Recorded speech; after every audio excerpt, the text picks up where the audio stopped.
تمام وہ اعمال میں نے لینے کی کوشش کی تھی جس میں فرشتے ایک نمازی کے لیے دعا کرتے ہیں. پھر ہم نے دیکھا تھا صف کو صحیح کرنے والوں کے لیے، اول صف کو سب سے پہلے بھرنے والوں کے لیے، امام کے رائٹ سائڈ کھڑے رہنے والوں کے لیے، وغیرہ وغیرہ ہم نے دیکھا تھا. تو آئیے آج انشاءاللہ عزیز اس کڑی کو آگے بڑھاتے ہیں اور چند باتیں یا چند اور بھی اعمال. اب اس کے اندر چیدہ الگ الگ اعمال ہے، اس میں اب کوئی مخصوص نہیں ہے کہ ایک جیسے، وہ الگ الگ چیزیں ہیں جن کے تعلق سے احادیث کے اندر آتا ہے کہ فرشتے ان لوگوں کے لیے دعائیں کرتے ہیں. ویسے تو کئی اعمال کے لیے احادیث کے اندر فرشتوں کی دعاؤں کے تذکرے آتے ہیں، یقیناً وہ پوروں کو کور کرنا ممکن نہیں ہے. تو آج کی اس کڑی میں جتنی ہو سکتی میں رکھنے کی انشاءاللہ اس کوشش کروں گا. اللہ نے چاہا تو پھر اگلی جمعہ سے انشاءاللہ عزیز وہ اعمال جس سے فرشتوں کی بد دعا لگتی ہے، یہ تو دعا ہو گئی تھی، بد دعا لگتی وہ بھی دیکھنے کی انشاءاللہ عزیز ہم کوشش کریں گے. تو چلیے آئیے وہ اعمال جن کے کرنے سے فرشتوں کی دعاؤں میں ہم شامل ہو سکتے ہیں، ان میں ایک اور عمل آج ہم دیکھیں گے، وہ ہے نماز کے بعد اپنی جگہ پر ہی بیٹھے رہنا. جب انسان فرض نماز پڑھ لیتا ہے اور فرض نماز پڑھنے کے بعد وہ اپنی جگہ پر ہی بیٹھا رہتا ہے اور وہ اعمال جو مسنون ہے وہ کرتا ہے، جیسا ذکر ہے، اذکار ہے، یا اس کے علاوہ اور بھی چیزیں چونکہ حدیث میں الفاظ ہے، وہ بیٹھا رہتا ہے، ٹھیک، تو اس کو بھی اجر ملتا ہے اور فرشتوں کی دعائیں ملتی ہے. آئیے حدیث کے الفاظ اس طرح سے، مسند احمد کی روایت ہے، اللہ کے رسول صلی اللہ علیہ وسلم نے فرمایا کہا، تم میں سے نماز کے بعد اپنی نماز کی جگہ پر بیٹھنے والے پر فرشتے اس وقت تک درود پڑھتے رہتے ہیں جب تک وہ اسی جگہ رہے اور بے وضو نہ ہو.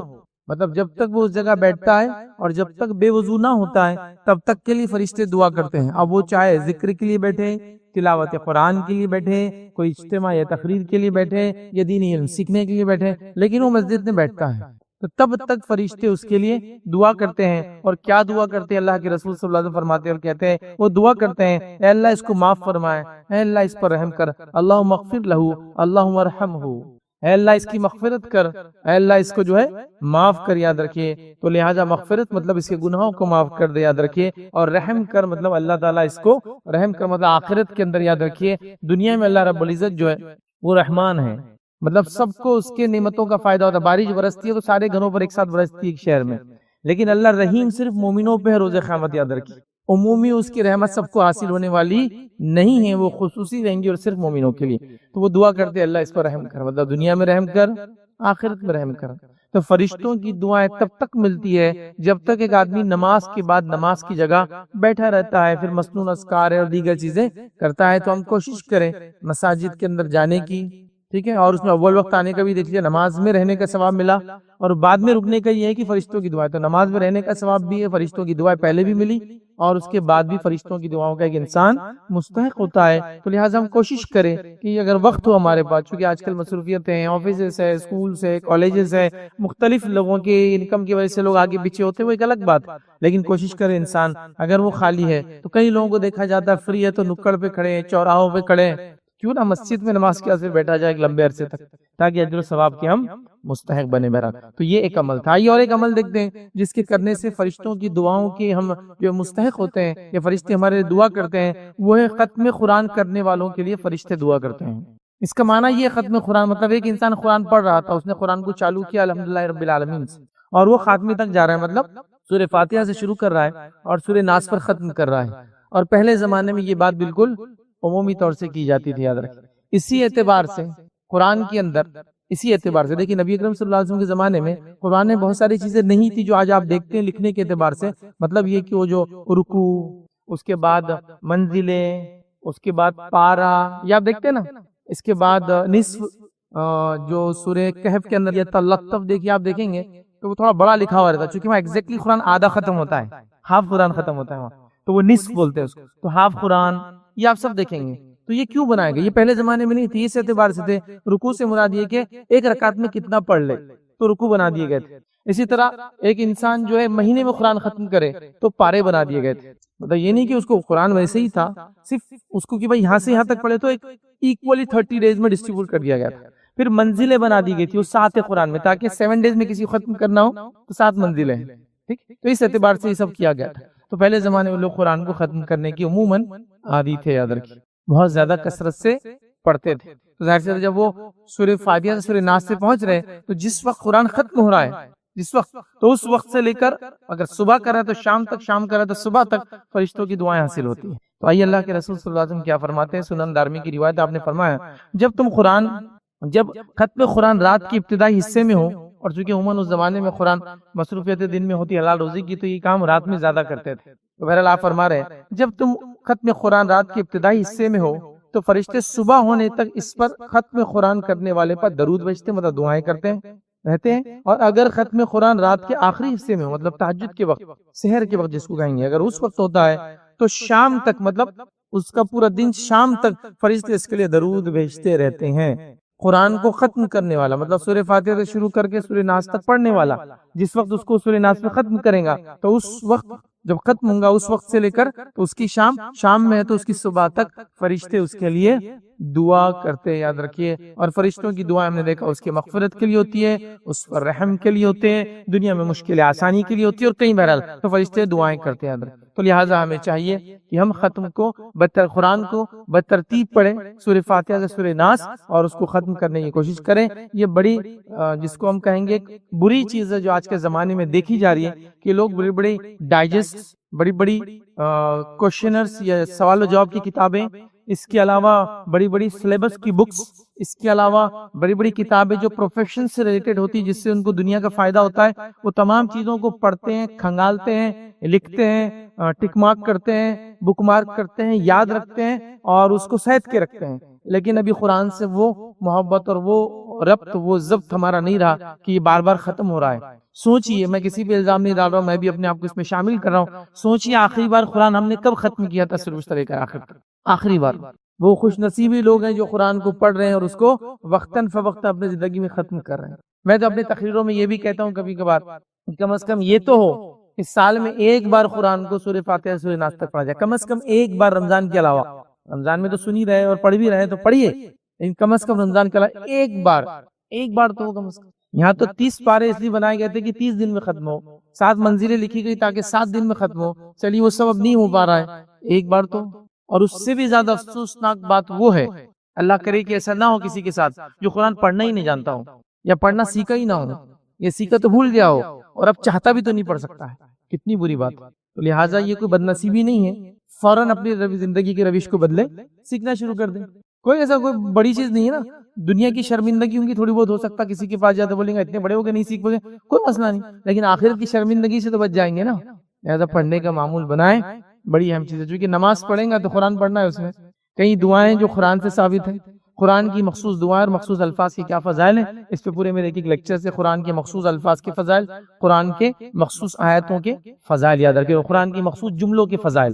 تو میں نے ایسے پورے 2 گھنٹے کے لیکچرز تک کبھی اس کو دیکھ تو بہرحال قرآن ختم کرنے کا ایک معمول بنا ہے. آئیے تیسرا کام جو کرنا ہے جس سے فرشتوں کی دعائیں مجھے اور آپ کو حاصل ہوں گی، وہی یاد رکھیں، نبی اکرم صلی اللہ علیہ وسلم پر درود بھیجنے سے فرشتوں کا درود ہم کو حاصل ہوتا ہے. نبی اکرم صلی اللہ علیہ وسلم پہ صلوات بھیجنے سے، جس کو درود بولتے ہیں، درود ابراہیم یا اور بھی درود یاد رکھیں جو ثابت ہے، تو ہمیں فرشتوں کی دعائیں حاصل ہوتی ہیں. آئیے مسند احمد کی روایت ہے، اللہ کے رسول صلی اللہ علیہ وسلم فرماتے اور کہتے ہیں، جس شخص نے رسول اللہ صلی اللہ علیہ وسلم پر ایک مرتبہ، مطلب آپ پر دعا جو ہے درود پڑھا، اللہ تعالیٰ اس کے فرشتے اس پر 70 مرتبہ درود بھیجتے ہیں. ایک مرتبہ اللہ کے رسول صلی اللہ علیہ وسلم پہ درود بھیجنے کا فائدہ یا فضائل یہ 70 ٹائمز اینجل اور خود اللہ رب العزت بھی، فرشتے اور اللہ رب العزت بھی آپ پر درود بھیجتے ہیں. رحمت کی دعائیں، برکت کی دعائیں، مغفرت کی دعائیں ملتے رہتی ہے اگر ایک بار نبی اکرم صلی اللہ علیہ وسلم پر ہم درود بھیجتے ہیں. تو اس کو معمول بنا لیں. اور ایک چیز جو ہم کر سکتے ہیں، جو مخصوص وظیفے میں بھی شامل کر سکتے ہیں آپ. دیکھیے وظائف بہت زیادہ ثابت نہیں، میں پہلے بتا دوں، دعائیں بہت ثابت ہیں. ہاں پر وظیفوں کا کوئی چکر چلتا، پورا دین ہی وظیفوں پہ ٹکا دیا ہم نے. لیکن یہ وظیفہ ثابت ہے کہ صبح 10 مرتبہ اللہ کے رسول پہ درود بھیجنا اور شام میں 10 مرتبہ بھیجنا، یہ ثابت ہے وظیفہ. ایک مرتبہ اللہ کے رسول پہ درود بھیجنا 10 درجے بلند ہو جاتے ہیں، 10 گناہ معاف ہو جاتے ہیں. اللہ رب العزت بڑے اس کے فضائل یاد رکھیں. تو لہٰذا 10 مرتبہ کم از کم ڈے میں رکھیے. چلیے اب یہ بھی نہیں ہو رہا، نہیں کر پا رہے، تو کبھی بھی جب دل بولا ایک مرتبہ تو ہو جائے، at least in a day. ایک دن میں نبی اکرم صلی اللہ علیہ وسلم جنہوں نے آپ کے اور میرے لیے اتنی قربانیاں دی کہ آخرت میں بھی جو ایک دعا آپ نے اٹھا کے رکھی وہ اپنی ذات کے لیے نہیں ہے، وہ امت کے لیے ہے. تو اتنے شفیق، اتنے مہربان، اتنے رحیم، اتنا سوچنے والے اپنی امت کا، اور امت ایک بار بھی درود نہ بھیجے. باپ نے کچھ کر دیا احسان تو زندگی بھر یاد کر رہے ہیں، چچا نے احسان کر زندگی بھر شکریہ ادا کر رہے ہیں کہ چچا کا احسان تھا. نبی اکرم صلی اللہ علیہ وسلم پر ایک بار درود بھیجنا یہ دعا ہے نا. جیسا آپ احسان کو یاد کر رہے ہیں تو یہاں اپنے نبی کو یاد کرنا ہے نا. یہ شکرانے میں ہے، آپ پر درود بھیجنا، اس کے خود ہم کو بھی فائدے ہیں، لیکن بھیجنا چاہیے. ہم اس معاملے میں بھی کوتا ہو گئے، بڑے کوتا ہو گئے. تو درود بھیجنے اللہ کے رسول صلی اللہ علیہ وسلم ایک مرتبہ کا درود 70 مرتبہ کی دعائیں لاتا ہے. اب صبح شام 10-10 والا وظیفہ آپ کر لے جو ثابت ہے، تو یہاں تو 70 کے حساب سے ملٹیپل ٹائم کرتے جائیے. اور کچھ علماء لکھتے ہیں جو 70 کی بات آتی ہے نا حدیث کے اندر، یہ انلمیٹڈ کے لیے ہوتا ہے، بہت زیادہ کے لیے استعمال ہوتا ہے عربی زبان، بہت بہت بہت بہت انلمیٹڈ بینیفٹس. تو بہرحال اس کو بھی کرنے کی کوشش کریں. نبی اکرم صلی اللہ علیہ وسلم پہ ہم درود بھیجیں. اب آئیے درود کے بارے میں چونکہ میں نے بات کی، مختصر سا درود کا فضائل رکھ دیتا ہوں. اور جمعہ کے دن درود کے بڑے فضائل یاد رکھیں، خاص اللہ کے رسول نے خود فرمایا کہ جمعہ کے دن مجھ پہ درود بھیجا کرو. تو جمعہ کے دن تو خاص کریں، عام دنوں میں بھی کریں، لیکن درود کی ایک فضیلت آتی ہے، یاد رکھیں.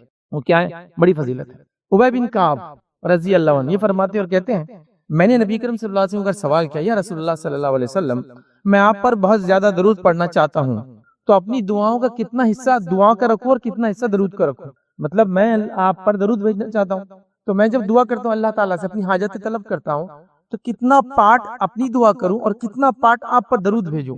کیا آپ مشورہ دیں گے؟ تو نبی اکرم صلی اللہ علیہ وسلم جتنا تو چاہے کر لے، لیکن اگر زیادہ کرے تو بہتر ہے. مطلب جتنا تو چاہے، اس میں کوئی میں ریسٹرکشن نہیں لاتا ہوں، لیکن اگر زیادہ کرے تو بہتر ہے. تو اب ابی بن کعب رضی اللہ عنہ اگلا سوال کرتے ہیں، پوچھتے ہیں، میں نے عرض کیا کہ اللہ کے رسول کیا 1/4 درود بھیجوں اور باقی اپنی دعا کروں؟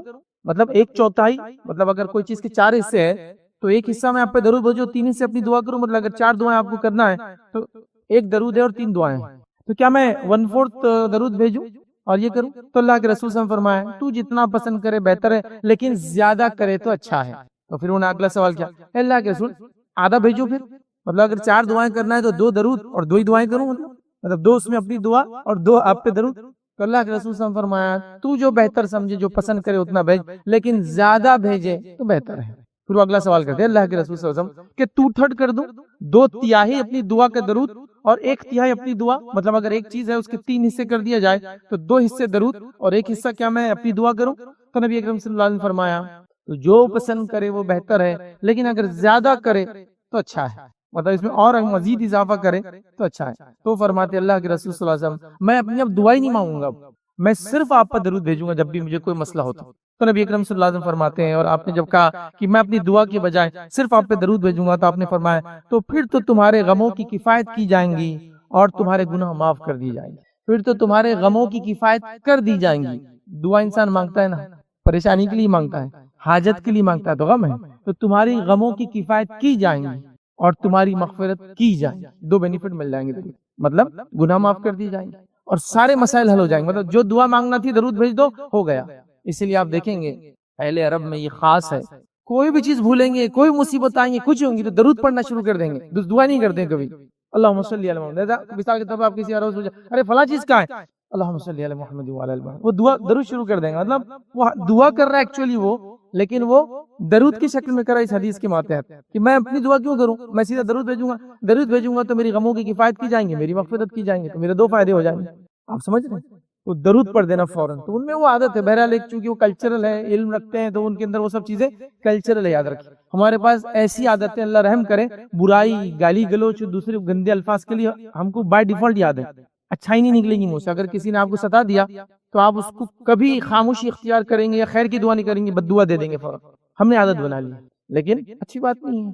اس نے آپ پہ ظلم کیا، آپ اس کے لیے دعا کریں، خاموشی اختیار ہے، چل اجر دیں گا. آپ ہر دھکے پر دعائیں دینے کی ضرورت نہیں. اللہ کے رسول نے عورتوں کی اس چیز سے روکا جو کچھ ہوتے ہی بس وہ کوسنے بیٹھ جاتی ہے نا، تمہارا بیڑا غرق ہو، تمہارے ساتھ تو یہ ہو، ان کے بچے برباد ہو جائے، یہ محلہ سب لوگ فلاں ہو جائے. ہوتا ہے نا، تھوڑی سی چیز ہو جائے نہیں کرنا چاہیے، اس لیے کہ آپ نہیں جانتے وہ مستحق نہیں تھا، اس بدعا کا بدعا ریٹرن آتی ہے. مہریت تو درود کا معاملہ، تو اگر اپنی دعاؤں کے بدلے میں اور آپ صرف درود ہی مانگ لیں، درود ہی پڑھ دے تو کافی ہو جائیں گا. کفایت بھی کی جائیں گی غموں کی، گناہ بھی معاف کر دی جائیں گے. تو اب بہت بڑی چیز معلوم ہے، ایک تو فرشتوں کی دعا ملی 70 مرتبہ، اللہ رب العزت کی دعا مطلب اس کا فضل ملا، درود ملا 70 مرتبہ، اور اس کے علاوہ یہ فضیلتیں ہیں کہ دعا کے بدلے اگر یہ کر لیتے. چلیے آگے بڑھتے ہیں. چوتھی چیز ہم دیکھتے ہیں جس کی وجہ سے فرشتوں کی دعائیں ہم کو ملتی، وہ یہ یاد رکھیے، خیر پر خرچ کرنے والے کے لیے اس کو دعائیں ملتی ہے. فرشتے خیر کے لیے خرچ کرنے والے. اچھا، یہ جو روایت حدیث ہے اس میں صرف خیر پر خرچ کرنے والے کو دعا نہیں ملتی ہے، نہیں خرچ کرنے والے کو بد دعا بھی ملتی ہے. تو یہ دونوں چیزیں ایک ساتھ آ رہی ہے. اب تک یہ ساری روایتوں میں یہ دونوں والے پارٹ نہیں آئے تھے. نہ بارے مطلب اگر کوئی درود نہ بھیجے تو گناہ نہیں کر رہا ہے، لیکن بھیجے تو ثواب کر رہا ہے۔ لیکن اب جو آ رہا ہے معاملہ یہ حدیث کے اندر، مطلب یہ معاملہ ایسا کرو نہیں کرو گے تو یہ ملیں گا، مطلب اگر دعا مل رہی تو بد دعا بھی مل سکتی ہے۔ کیا عمل ہے؟ وہ عمل خیر پر خرچ کرنے والے کے لیے فرشتے دعا کرتے ہیں، اور خیر پر خرچ نہ کرنے والے کے لیے بد دعا کرتے ہیں۔ آئیے حدیث کے الفاظ اس طرح سے، صحیح بخاری اور صحیح مسلم کی متفقہ علیہ روایت ہے۔ صحیح بخاری اور صحیح مسلم میں جو حدیثیں آتی ہیں ان حدیثوں کو متفقہ علیہ کہتے ہیں، مطلب امام بخاری اور مسلم نے اتفاق کیا اس حدیث پہ، تو آپ کہیں جگہ دیکھیں متفقہ علیہ تو سمجھ جانا بخاری اور مسلم کی روایت ہے۔ بہرحال چلیے، تو حدیث کے الفاظ کیا ہیں؟ نبی اکرم صلی اللہ علیہ وسلم فرماتے ہیں، کہتے ہیں کوئی دن ایسا نہیں گزرتا کہ جس دن صبح، ٹھیک ہے، کوئی دن ایسا نہیں گزرتا بندے جس میں صبح کرتے ہیں مگر دو فرشتے نازل ہوتے ہیں، ان میں سے ایک دعا کرتے ہوئے کہتا ہے اے اللہ خرچ کرنے والے کو بدل عطا فرما، اور دوسرا فرشتہ کہتا ہے اے اللہ روکنے والے کو تباہ اور برباد کر دے۔ تو یہاں خرچ کرنے والے سے مراد اللہ کی راہ میں خیر پر خرچ کرنے والا، صحیح جگہ خرچ کرنے والا، رشتہ داروں پہ خرچ کرنے والا، مطلب جو بھی جائز ہے، زکوٰۃ، صدقات، فلاں فلاں فلاں، تو یہ خرچ مراد ہے۔ تو خیر پر خرچ کرنے والے کے لیے دعا، اور نہیں خرچ کرنے والے کے لیے دوسرا فرشتہ بد دعا دے۔ تو ہر روز دو فرشتے اترتے ہیں اور ایک انسان کے لیے دعا یا بد دعا دیتے ہیں، خرچ کرنے والے کے لیے دعا اور روکنے والے کے لیے بد دعا۔ اب ایک مسئلہ کیا آتا ہے، جب بھی خرچ کی بات آتی ہے تو ہم لوگ مالداروں کی طرف دیکھتے ہیں، ہمیں تمہارے لیے بات ہے، تمہارے لیے بات ہے، ہر آدمی مالدار کی طرف دیکھ رہا ہے۔ نہیں، یہاں خرچ میں مالدار اور غریب کا تقسیم ہی نہیں، جو جس استطاعت میں ہے وہاں اس کو خرچ کرنا ہے، یہ خرچ مراد ہے۔ مطلب کیا؟ مطلب یہ کہ اگر میں 100 روپے دن میں کماتا ہوں تو روپیہ تو اللہ کے راہ میں خرچ کر سکتا ہوں نا، روپیہ، ایک روپیہ کر سکتا ہوں نا، تو پھر کرے۔ یہ سمجھنے کی ضرورت ہے، ہم جب بھی خرچ کی بات آتی ہے مالداروں کو سوچنے ایسا نہیں۔ اور اگر ایک انسان جو 100 روپیہ کماتا ہے اس میں سے روپیہ کسی پہ خرچ کرتا ہے تو اپنی انکم کا 1% خرچ کر رہا ہے، تو اس کو ثواب روپیہ خرچ کرنے کا نہیں ملے گا، انکم کے پرسنٹیج کے اعتبار سے ملیں گے، یہ بات یاد رکھیے۔ ورنہ اگر ایسا ہو جائے گا تو مالدار کی قریب تو غریب کبھی خرچ کر کے پہنچ ہی نہیں سکتا ہے، پہنچ سکتا ہے غریب مالدار سے آگے پہنچ سکتا ہے خرچ کرنے میں۔ وہ ایسا کہ میں نے آج 100 کمایا تو 50 روپے خرچ کر دیا، بتائیے کوئی مالدار 1 لاکھ کما کے 50,000 خرچ کر سکتا ہے کیا؟ میں نے 50% آف دا سیلری آج خرچ کی، مجھے 50% مال خرچ کرنے کا اجر ملنے والا، تو اللہ تعالیٰ فیصد میں دیں گا اور روپیے کے اماؤنٹ میں نہیں ملنے والا ہے۔ کوئی یہ نہ سوچے اس نے 1 روپیہ خرچ کیا، میں نے 50 کیا تو میرا 1 روپیہ تو کیا ویلیو، نہیں، تمہارا 1 روپیہ تمہاری ارننگ کا کیا پارٹ تھا اس پر ڈیپینڈ ہے، سب چیزیں بڑی بات ہے، سمجھنے کی ضرورت ہے ان چیزوں کو۔ تو کوئی بھی انسان، میں نے تو نہیں دیکھا لاکھ کماتا ہو لاکھ خرچ کرتا ہو، لیکن ایسے لوگ میں نے دیکھے جو 100 کما کے پورا 100 بھی کسی بھی خرچ کر دیتے ہیں، کیونکہ وہ اس دن پاتے ہیں کہ وہ زیادہ مستحق ہے میرے بدلے، بہت بڑی بات ہے۔ تو خرچ کرنے والے بن جائیے، ہر آدمی خرچ کرے۔ خرچ کرنے کی خصوصیت کیا ہے معلوم آپ کو؟ اللہ رب العزت دیتا بھی چلا جاتا ہے۔ کسی کہنے والے نے ایک اچھی مثال دی تھی سمجھنے کے لیے، خالی کہ ایک ٹینک ہے، اس میں کئی نل لگے ہوئے ہیں اور پانی تیزی سے جا رہا ہے، تو اوپر والا دیکھ کر بولتا ہے اس کو جلدی جلدی بھرو، اس کے پانی زیادہ جا رہا ہے، زیادہ تو اس کو زیادہ خرچ کر رہا ہے۔ اب ایک جگہ ٹینک ایسے پانی خرچ ہی نہیں ہوتا، تو ایک تو پانی سڑنا شروع ہو جائے گا، گال گنجال کیڑے مکوڑے آنا چالو ہو جائیں گے اس میں، اور پانی خراب ہو جائے گا، استعمال کے لائق اس کے لیے بھی نہیں رہیں گا جس نے ٹینک میں بھرا ہے۔ تو یہ مثال خرچ کرنے والی کی، جب وہ خرچ کرتا ہے تو اللہ دیکھتا ہے، ارے اس کا تو بہت خرچ ہو رہا، کم ہو جا رہا ہے، اس کو اور عطا کرتے جاؤ، اور عطا کرتے جاؤ، اور عطا کرتے جاؤ۔ اچھا کیسے؟ کبھی یہ بھی سوال آتا ہے، ٹھیک ہے آپ نے بول دی بھائی صاحب میں تو شروع کر دیا لیکن دکھ رہا نہیں، کیسے؟ وہ بھی سمجھو۔ خرچ جب انسان کرے گا تو مختلف شکلوں میں چیزیں سامنے آئیں گی۔ ایسا بھی ہو سکتا ہے کہ جہاں خام و خواہ کے پیسہ خرچ ہونے والا تھا اللہ نے وہاں سے بچا لیا خرچ کی وجہ سے، ابھی دکھیں گا تو نہیں نا۔ جیسا کہ میں اللہ کے راہ میں خرچ کرتا تھا تو میں بیماری سے بچ گیا، جس کے نتیجے بیماری میں جو پیسہ جانے والا تھا وہ اللہ کے راہ میں خرچ کرنے کی وجہ سے اجر میں شامل ہو گیا، سمجھے نا بات؟ تو کبھی ایسا بھی ہوتا تھا ہمارا کیسا، آپ نے بولے خرچ کرو، کر دیے 50 خرچ کر دیے، 50 ریٹرن ہی نہیں آ رہے کہیں سے، ویسا نہیں ہو، وہ کیلکولیشن الگ ڈھنگ سے ہوگا۔ دوسری بات یہ ہے کہ جب اللہ کے راہ میں خرچ کرتے ہیں تو مال بڑھتا ہے لیکن کیلکولیٹر میں گھٹتا ہے، دکھنے کے اعتبار سے کم ہوگا نا، 100 روپے میں سے زکات دی 2.5 روپیہ، تو اب 97.5 بچے اپنے پاس، تو کیلکولیٹر تو یہی بتاتا ہے، لیکن جب اللہ کے پاس وہ مال سچے دل سے چلا جاتا ہے تو برکتوں کے شکل میں واپس آتا ہے، اچھی صحت کی شکل میں واپس آتا ہے، نیک اولاد کی شکل میں واپس آتا ہے، امن و امان والے علاقوں کی شکل میں واپس آتا ہے، کئی اچھی شکلوں میں ریٹرن آتا ہے۔ تو وہ اس کا کوئی ایک نہیں ہے، کبھی کبھار مال کے اضافے کی شکل میں بھی واپس آتا ہے، اس میں بھی کوئی دو رائے نہیں ہے، اس میں کوئی دو رائے نہیں کہ 100 گئے تو اللہ 200 دیں گا، یہ بھی کوئی مسئلہ ہے، اور 100 گئے اور اچھی صحت مل گئی، 100 گئے اولاد اچھی نکل گئی، یہ کچھ بھی ہو سکتا۔ تو بہرحال خرچ کرو، صحیح جگہ خرچ کرو، اور امت مسلمہ کو کوئی خرچ کرنے میں ٹھینگا نہیں بتا سکتا، بہت خرچ کرنے والی امت ہے، لیکن کہاں خرچ کرتی ہے بڑا مسئلہ ہے، وہ ایشو ہے، کہاں خرچ کرتی۔ آج ہمارے خرچ وہاں ہو رہے جہاں ہونے کی ضرورت ہی نہیں ہے، شادی بیاہ سب سے اول، اچھے گھر اس کے بعد، پھر اب سیر و تفریح بھی جڑ گئی، اچھے گیجٹ بھی جڑ گئے، اچھے استعمال کی چیزیں اور گھومنے پھرنے کا شوق، یہ سب چیزوں میں ہمارا خرچ ہو رہا ہے، لیکن جہاں ہونا ہے وہ کیا کیا ہے؟ وہاں ہم نے چھوڑ دیا۔ دیکھیے کہ انسان گھر جو پونجی جمع کرتا ہے، آپ میں سے کئی لوگ ہیں اس عمر کو پہنچ گئے جو پونجی جمع کرتا ہے، اچھا خالی آپ اس میں شامل نہیں ہیں، سماج بھی کبھی کبھار گناہ گار ہوتا ہے، پورا سماج مل کے انسان سے گناہ کرواتا ہے، اور اس میں سے یہ اجتماعی گناہ جو مسلمان ایک دوسرے سے کرواتے ہیں، خود نہیں کرتے ہیں، کبھی دوسرے سے بھی کرواتے ہیں، وہ ہے شادی بیاہ میں فضول خرچیاں جو جہیز کے نام پہ کروائی جا رہی ہے، رسومات کے نام پہ کروائی جا رہی ہے۔ میں نہیں چاہتا اپنی بچی کی شادی غیر سنت طریقے پہ، لیکن لوگ مجبور کرتے ہیں کہ میں وہ سب کروں، تو پورا سماج مل کے گناہ میں مجھے ڈال رہا ہے، نہیں ڈال رہا، کروں گا کیا؟ مسئلہ ایسا ہے کہ یہ سماجی گناہ ہے جس سے میں اکیلا بچ نہیں سکتا ہوں، سب کر رہے مجھے کرنا ہے۔ ارے بھائی خرچوں کو کم کرو، یہ شادی بیاہ ولیمے رسومات خرافات یہ خرچے ختم کرو، اس کے بدلے آپ کے لیے جو خرچ کرنے کی جگہ ہے ان جگہوں پہ خرچ کرو۔ یاد رکھو وہ سب سے پہلی جگہ ہے علم اور فن اور ہنر میں اپنے بچوں پہ خرچ کرو۔ علم سے مراد دنیا بھی آ گیا اور دین بھی آ گیا، الگ الگ نہیں کر رہا ہوں اس کو میں۔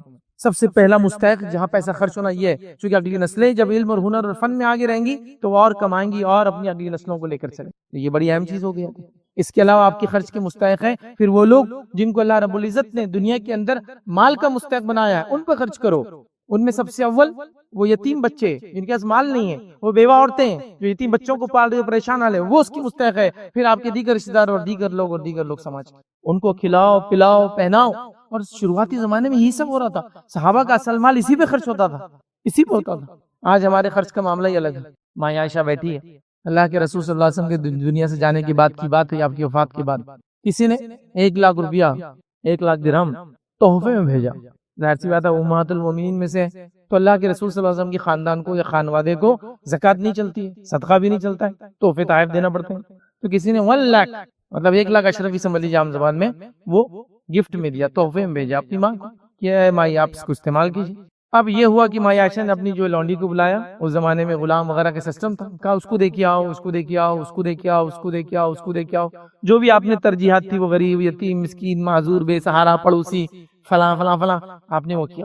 شام ہوئی تو کہا افطار کے لیے کچھ لاؤ، تو کہا افطار کے لیے گھر میں کچھ بھی نہیں ہے، تو کہا 1,00,000 درہم دیے تھے نا کسی نے ہدیے میں آئے تھے نا، تو کہا آپ کا معاملہ ہی ایسا ہے، بس اس کو دے کے آؤ، اس کو دے کے آؤ، اس کو دے کے آؤ، پورے 1,00,000 ختم ہو گئے۔ کہا ٹھیک ہے کوئی مسئلہ نہیں، ٹھیک ہے کوئی مسئلہ نہیں، آگے بڑھو۔ تو وہ 1,00,000 درہم ان کے پاس آتے ہیں اور شام میں ان کو افطار کرنے کے لیے پیسے نہیں، مطلب 100% خرچ کر دیا جو آیا۔ اچھا یہ جو تحفہ آیا تھا، یہ تحفہ ظاہر سی ملکیت ہوتا ہے، تحفہ ایسی چیز نہیں ہے کہ جو آپ جس نے تحفہ دیا اس سے پوچھے میں کیا کروں اس کا، تحفہ ملکیت ہوتا ہے، جب آپ کو کسی نے دے دیا تو آپ اس کے مالک بن جاتے ہیں، آپ جو چاہیں کریں۔ ان کو ملے 1,00,000، انہوں نے کسی اور کو دے دیا، آپ سمجھ رہے ہیں؟ تو یہ صحابہ کا معمول تھا اور اللہ رب العزت ان کو ریٹرن بھی دیا اس کا، اس لیے کہ یہی ماں عائشہ ہے جنہوں نے اس حدیث کو روایت کیا تھا۔ وہ حدیث کیا تھی؟ نبی اکرم صلی اللہ علیہ وسلم سے ایک مرتبہ آپ نے دیکھا جانور ذبح ہوا، کہا یہ اس کو دے کے آؤ، وہ اس کو دے کے آؤ، وہ اس کو دے کے آؤ، اور آخر میں جو ایک چھوٹا سا حصہ آپ کے لیے بچا۔ میں عائشہ نے اللہ کے رسول فرمایا، اللہ کے رسول بس ابھی صرف اتنا بچا ہے، مطلب بہت تھوڑا بچا ہے۔ تو اللہ کے رسول صلی اللہ علیہ وسلم نے کہا یہ نہیں، وہ جو گیا وہ بچا ہے۔ میں عائشہ کیا کر رہی ہے کہ اتنا بچا ہے، مطلب ابھی ہاتھ روک دے، خود بھی تو کھانا ہے۔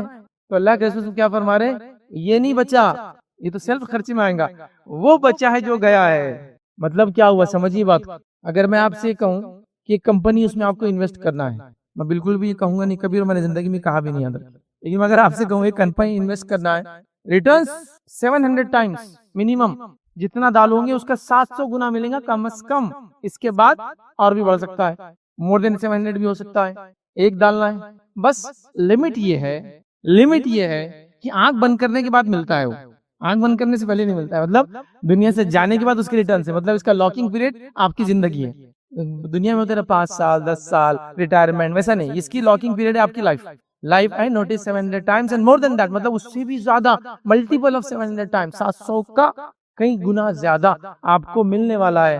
تو دنیا میں تو ہم کر دیں گے فوراً مل رہا ہے تو، لیکن آخرت کے اعتبار سے ہم کوئی حساب نہیں سمجھتا ہے۔ لیکن صحابہ کو جو ہے یہی حساب سمجھتا تھا، بس دنیا کے حساب نہیں سمجھتے تھے کہ بھائی کتنا ملے گا اور کیسا ملے گا، ان کو یہ حساب سمجھتا تھا کہ یہ ریٹرنز۔ تو آپ صلی اللہ علیہ وسلم سے آپ نے وہ سنا تھا جو گیا وہ بچا، تو وہاں عائشہ اپنی زندگی میں جو گیا اس کو بچا مان کر سارا خرچ کر دیا کرتی تھی جو آپ کے پاس آتا تھا۔ اور کئی واقعات ہیں خرچ کرنے کے معاملے میں، مطلب لا تعداد صحابہ کے واقع۔ وہاں عائشہ ہے، نبی اکرم صلی اللہ علیہ وسلم ہے، ایک مانگنے والے نے آواز دی۔ اس زمانے میں لوگ یوں ہی نہیں مانگتے تھے، یوں ہی بالکل نہیں مانگتے تھے، بات بالکل طے تھی، کیونکہ اللہ کے رسول صلی اللہ علیہ وسلم کی حدیث سن رکھی تھی، جو بلا وجہ دنیا میں مانگے گا روز قیامت اپنے رب سے ایسے ملے گا کہ چہرے پہ گوشت نہیں ہوں گا۔ تو کوئی مانگتا نہیں تھا بے وجہ، لیکن ایک آدمی مانگ رہا ہے مطلب جینوین ہے، دینا ہے۔ عائشہ سوال کرتی ہے ایک کھجور ہے کھانے کے لیے، دے دو، مطلب اویلیبل فوڈ دے دیا، کہا دے دو۔ اندازہ لگائیے میرے سے آپ سے ہو سکتا ہے کہ مطلب اس کی تو میں مثال بھی نہیں دے سکتا ہوں، مثال دوں گا تو صرف آپ ہنسیں گے، مثال بھی نہیں دے سکتا ہوں کہ اگر میں یہ کہہ دوں، ایک سلف کا ایک واقعہ ہے بہرحال، ان کے 10 مہمان آ گئے، اب بیچارے بہت پریشان ہوئے، 10 ہی روٹیاں تھیں ان کے پاس، وہ بھی غریب آدمی، رات میں مہمان آ گئے، کریں گے کیا؟ اور آپ کو پتا ہے نا عربوں کے اندر یہ آج سے نہیں، قدیم زمانے سے نبی اکرم صلی اللہ علیہ وسلم اور اس سے پہلے سسٹم تھا، وہ روٹی گھر پہ نہیں بناتے تھے، ان کے بریڈ باہر سے بن کے آتی تھی، اور آج بھی جتنے عرب کنٹریز ہے اور فرسٹ ورلڈ یورپین کنٹریز ہے سب روٹی باہر سے بناتے ہیں، گھر میں نہیں بنتی ہے، تو بنا بھی نہیں سکتے ہیں نا، تو 10 ہی روٹیاں اویلیبل ہیں، 10 لوگ ہیں، اب ظاہر سی بات ہے ایک آدمی ایک سے زائد کھا سکتا ہے، تو بڑے شرمندہ ہوئے، تو کیا کیا، 10 روٹی رکھ دی، چراغ بجھا دیا تاکہ ایک ایک جب فرسٹ ٹائم لیں گے پھر اس کا سیکنڈ ٹائم سب سمجھیں گے اس نے لیا، فنش، روٹیاں رکھ دی، چراغ بجھا دیا، صبح اٹھ کر دیکھتے ہیں 10 کی 10 روٹیاں جیسی کی ویسی ہیں، چونکہ ہر کھانے والے نے سوچا وہ کھا لے تو اچھا ہے، کیونکہ آنے والوں نے بھی دیکھ لیا 10 روٹیاں چراغ بجھ رہا ہے، تو اندازہ تو دیکھیے آپ کو بھی اندازہ ہوتا کسی گھر گئے اور وہ بیچارہ چائے بنانے کو بھاگ رہا ہے، دودھ نہیں ہے، فلاں نہیں ہے، بہانے بنا رہا ہے کہ آج تو دودھ والا ہی نہیں آیا فلاں، لیکن وہ بہانے ہیں اس کے، ہم سمجھ رہے ہیں کہ وہ لا نہیں سکتا، اس کی استطاعت نہیں ہے، تو آپ بھی بولتے ہیں میرے کو تو بہت پسند آتی چائے جو کالی رہتی، بغیر شکر کی رہی تو اور اچھا ہے، اور کچھ نہیں تو مجھے آپ خالی گرم پانی دے دیجئے، مجھے وہ بھی گلا صاف کرنے کے لیے اچھا لگتا ہے، آپ سمجھ جاتے ہیں سچویشن، تو وہ آنے والے بھی سمجھ گئے سچویشن، تو وہ سوچ رہا ہے وہ کھا لے تو اچھا ہے، وہ سوچ رہا ہے وہ کھا لے تو اچھا ہے۔ اب اگر میں اس کی مثال ہمارے اپنے آپ سے دے دوں، 10 لوگ اور 10 روٹیاں رکھی ہے، اللہ ہر آدمی چاہیں گا کہ وہ ایک روٹی کو 1 سیکنڈ میں کھائے گا دوسری اس کو ملے، وہ ملنے پورنے والی کسی کو بھی نہیں، تو یہ لینے کا مزاج بن چکا ہے، وہاں دینے کا مزاج تھا، اور یہ مزاج ہمارا قومی طور سے بن چکا ہے، میں بالکل برائی سے نہیں بول رہا ہوں، لیکن آپ کو یہ میرے بات کو ماننا پڑے گا، مانگنے کا مزاج ہمارے اس ملک عزیز میں ہم مسلمانوں کا قومی مزاج ہے۔ یہ مزاج کی اگر آپ کو مثال دیکھنا ہے تو 4 لاکھ روپے خرچ کر کے حج کمیٹی سے اور 7 سے 10 لاکھ روپے خرچ کر کے پرائیویٹ سے جاتا ہے، لیکن وہاں بھی فری کی چھتریاں جمع کرتے رہتا ہے، فری کے جوس ڈھونڈتے رہتا ہے، فری کے کھانے کا ملے ڈھونڈتا ہے، مزاج بن گیا ہر چیز فری چاہیے۔ ارے بھائی 4 لاکھ روپے خرچ کرے آپ نے تو فری کا کھانا کیوں ڈھونڈ رہے ہیں آپ جب خرید سکتے ہیں؟ وہ ایک مزاج کا پارٹ ہے ہمارے، وہ گدے اٹھا لو جو وہاں جس پہ سوئے، چونکہ وہ تو ویسے پھینک دیں گے، بولے وہ آتے ایئرپورٹ پہ وہ لیتے نہیں گدے اندر، چونکہ وہ سائز اس کا میچ نہیں ہوتا۔ سبحان اللہ، یہ کوئی طریقہ ہے زندگی جینے کا؟ تو دینے کا مزاج جن قوموں کا بن جاتا ہے تو پھر وہ دینے والی قومیں بن جاتی ہے، حتیٰ کہ وہ نان مسلم بھی ہو تو دینے والے ہی رہتے ہیں، کیونکہ وہ ان کا مزاج ہوتا ہے۔ تو اپنے مزاج کو ہم تبدیل کریں، ہمارا دین ہم سے ڈیمانڈ کرتا ہے کہ دینے والے بنو، کسی سے لینے کو پسند مت کرو، مانگنے کو حد درجے آخر حد موت سے پہلے پسند کرو کہ مانگوں گا، مانگنا پڑ جائے تو صرف ایک وقت کے کھانے کی اتنا مانگوں گا، حدیث میں الفاظ ہی اگر کسی کو مانگنے کی ضرورت پڑ جائے تو ایک وقت کا صرف کھانے کی اتنا مانگ سکتا ہے، اس سے ایکسٹرا جمع نہیں کر سکتا، اللہ تعالیٰ ذمہ لیں گا اس کے کھانے کا۔ تو یہ سارے اصول، مطلب مانگنا بھی ہے تو اصول بتا دیے گئے، دینا بھی ہے تو اصول بتا دیے گئے، تو یہ ہم دین کے ماننے والے ہیں۔ تو ایک فرشتہ دعا کرتا ہے، دوسرا فرشتہ بد دعا کرتا ہے، تو لہٰذا دینے والے بنے، دعا میں شامل ہو، نہیں دیں گے تو بد دعا میں شامل ہوں گے، چونکہ بد دعا بھی ہمارا پارٹ نہیں تھا تو ہم اس کو چھوڑتے ہیں، اگلی بار موقع ملا تو دیکھنے کی انشاءاللہ کوشش کریں گے۔ یہ چند باتیں تھی جو میں نے مناسب سمجھی کہ فرشتوں کی دعائیں جن چیزوں سے ہم حاصل کر سکتے ہیں وہ کرنے کی ہم کوشش کریں، یہ بہت بڑی اور فضیلت کی بات ہے کہ ہم ایسے اعمال کریں جس سے فرشتوں کی دعاؤں کی ہم انشاءاللہ مستحق بنیں۔ اللہ کے لیے بھائی چارے کی بات کریں، اللہ کے لیے اخوت کی بات کر رہے ہیں، اللہ کے لیے محبت کی بات کریں، تو یہ ٹاپک دونوں کے لیے، مطلب اللہ کے لیے جو ایک فرد سے محبت کرے، چاہے مرد سے محبت کرے، یا ایک اللہ کے لیے ایک عورت سے محبت کرے، یاد رکھیے، یا اس سے دوستی کرے، ٹھیک ہے، یا اس سے اخوت ہو، اس کی مطلب بھائی چارہ، اب بہن چارہ چونکہ کوئی لفظ نہیں ہوتا اس لیے وہ نہیں بول سکتے ہم، مطلب عورتوں کی آپس میں اللہ کے لیے دوستی اور محبت، مردوں کی آپس میں اللہ کے لیے دوستی اور محبت، مومنوں کی آپس میں اللہ کے لیے دوستی اور محبت، یاد رکھیے اسلامی اخوت یا اسلامی بھائی چارہ یا مسلمانوں کی آپسی دوستی جو ظاہر سی بات ہے اللہ کے لیے ہوتی ہے، تو اللہ کے لیے دوستی، اللہ کے لیے محبت، اللہ کے لیے اخوت، یاد رکھیے، یا اللہ کے لیے بھائی چارہ، یہ آج ہمارا عنوان ہوگا۔ مطلب ایک مومن بندہ دوسرے مومن بندے سے اللہ کے واسطے محبت کرے، ایک مومن بندہ دوسرے مومن بندے سے اللہ کے لیے دوستی کرے، ایک مومن بندہ دوسرے مومن بندے کو برداشت کرے، اس کی غلطیوں کو اور اس سے ہونے والی جس کی کہیں گے ہم لرزشوں کو، اس معنی کی ظاہر سی بات ہے جب انسان سماج میں ہوگا، ساتھ ہوں گا تو یہ خطائیں ایک دوسرے سے ہوں گی، تکلیف ایک دوسرے سے آئیں گی، یہاں ایک دوسرے کو سمجھانے کی ضرورت ہے، ایک دوسرے کی اصلاح کرنے کی ضرورت ہے۔ اور اللہ رب العزت نے قرآن میں یہی ہمیں حکم دیا، انما المؤمنون اخوۃ فاصلحوا بین اخویکم، کہ مومن آپس میں ایک دوسرے کے بھائی ہے، تو کوئی مسئلہ ہو جائے تو ایک دوسرے کو کیا کرے، اصلاح کر دیا کرے۔ تو اللہ کے لیے دوستی ایک بڑا اہم عنوان ہے، یاد رکھیں۔ دوستی ایک فردی سطح پر اور اخوت ایک امت کی سطح، مطلب امت کی سطح پر مومن سے محبت کرے۔ ہمارے پاس معاملہ یہ ہے کہ مومن سے محبت وہ ایمانی بنیادوں پہ نہیں، محبتوں کو ہم نے ایسا تقسیم کیا جو اللہ کے لیے نہیں ہوتی۔ ہماری محبتیں یا تو زبانی ہوتی ہے، کبھی زبانی سمجھتے ہیں، میری زبان بولنے والا آدمی، ارے اپنا آدمی، تو یہ اخوت کی بھائی چارہ زبان کی بنیاد پر۔ اگر دوسرا انسان مسلمان ہی ہوگا لیکن اس کی زبان الگ ہوگی تو اس سے محبت کا اظہار نہیں ہوگا، چونکہ یہ محبت ہو گئی زبانی۔ کچھ محبت ایسی ہوتی ہے، اخوت جس کو ہم دعویٰ کرتے ہیں وہ ہوتی ہے جس کو کہیں گے علاقائی، کہ اپنے علاقے کا آدمی ہے تو اس سے محبت، اپنے علاقے کا آدمی ہے تو اس سے محبت نہیں ہوتی۔ کچھ محبت ایسی ہوتی ہے جو لوگ اظہار کرتے ہیں کہ بھائی یہ اسلامی اخوت ہے، لیکن وہ محبتوں کا تعلق نسلوں سے ہوتا ہے، خاندانوں سے ہوتا ہے، سمجھ رہے آپ، ایک پرٹیکولر ریجن سے ہوتا ہے، ایک زبان سے ہوتا ہے، ملک سے ہوتا ہے۔ تو بہرحال یہ محبتیں یقیناً یہ بھی محبت ہے، لیکن یہ بہت لمیٹڈ محبت کا اسکوپ یاد رکھیں۔ یہ وہ اخوت، یہ وہ بھائی چارہ نہیں جو اسلام مطلوب کرتا ہے، یاد رکھیں۔ یا جو مطلوب ہے کہ مومن سے صرف اور صرف اللہ کے لیے محبت کرے، نہ اس کے رنگ کی وجہ سے، نہ اس کے نسل کی وجہ سے، نہ اس کے خاندان کی وجہ سے، نہ اس کی زبان کی وجہ سے، نہ اس کے علاقے کی وجہ سے، یاد رکھیں۔ چونکہ ہمارے پاس زبانی اختلاف، رنگی اختلاف، علاقائی اختلاف، خاندانی اختلاف، نسلوں کا سماجی اتنا زیادہ ہے کہ ہم ہر انسان کو ترجیح دیتے ہیں۔ جیسا مثال کے طور پر ایک انسان کوئی لوکل زبان بول رہا ہے، اس کو وہ مقام نہیں ملتا، لیکن اگر وہی انسان انگلش بولنا شروع کر دے تو اس کا مقام بڑھ جاتا ہے۔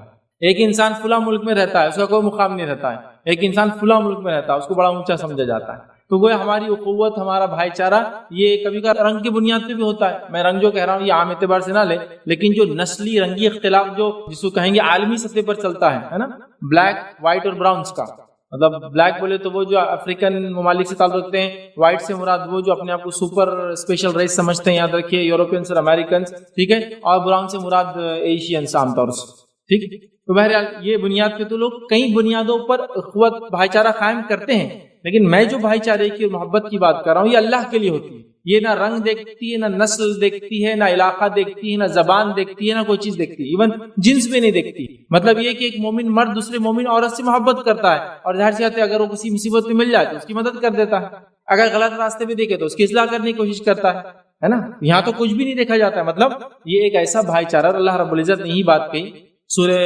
جو ہے توبہ کے اندر، یہ بات کہ والمؤمنون والمؤمنات بعضهم اولیاء بعض، مومن مرد اور مومن عورتیں آپس میں ایک دوسرے کے اولیاء ہیں، دوست ہیں، رفیق ہے۔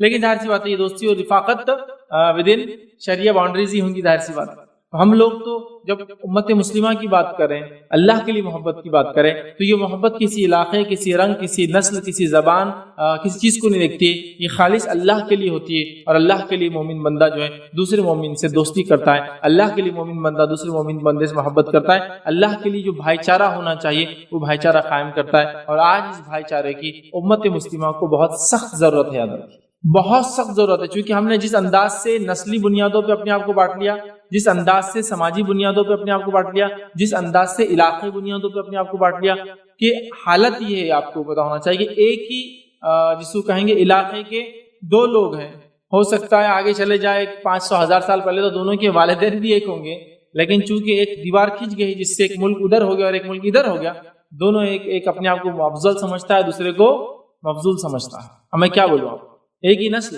لیکن یہ حالت نسلی تعصب کی بنیاد پر۔ تو اسلامی بھائی چارہ تو ایسا نہیں ہوتا ہے کہ کسی کے نسل، اس کے علاقے، اس کی زبان کے مطابق بدلے، بلکہ یہ تو اللہ کے لیے ہوتا ہے، یاد رکھیے۔ اور اس سے کچھ شرائط بھی ہونے چاہیے۔ تو انشاءاللہ عزیز میں نے اللہ کے لیے دوستی جو آج کا عنوان رکھا ہوں، اس میں کچھ کنڈیشن اور شرائط بھی ضرور انشاءاللہ عزیز آپ لوگوں کے سامنے رکھنے کی میں کوشش کروں گا۔ چلیے آئیے، ہم سب جانتے ہیں، یاد رکھیے، ایک انسان جو مومن ہوتا ہے، متقی پرہیزگار ہوتا ہے، یاد رکھیے وہ اللہ کے لیے دوسرے مومن سے، دوسرے بھائی سے، دوسرے مسلم سے دوستی رکھتا ہے، بھائی چارہ رکھتا ہے، محبت کرتا ہے اللہ کے واسطے۔ یہ اس کا شعار ہے، یہ اس کا شیوا ہے۔ اور یہ آپس میں جو محبت ہوتی ہے لوگوں کی، یاد رکھیے دینی بنیاد پر، یہ محبت پیسوں سے خریدی نہیں جا سکتی۔ اللہ رب العزت نے اس بات کا اعلان نبی اکرم صلی اللہ علیہ وسلم کو یوں بتا کر کیا، سورہ انفال سورہ نمبر 8 آیت نمبر 63 میں فرما رکھا، لو انفقت ما فی الارض اللہ فرماتا ہے لو انفقت ما فی الارض جميعا ما الفت بین قلوبہم، کہ اللہ کے رسول صلی اللہ علیہ وسلم یہ جو آپ اگر پورا مال و دولت جو آپ کے پاس ہے نا یا دنیا کے اندر، اللہ فرماتا ہے کیا دیکھیے لو انفقت ما فی الارض جميعا،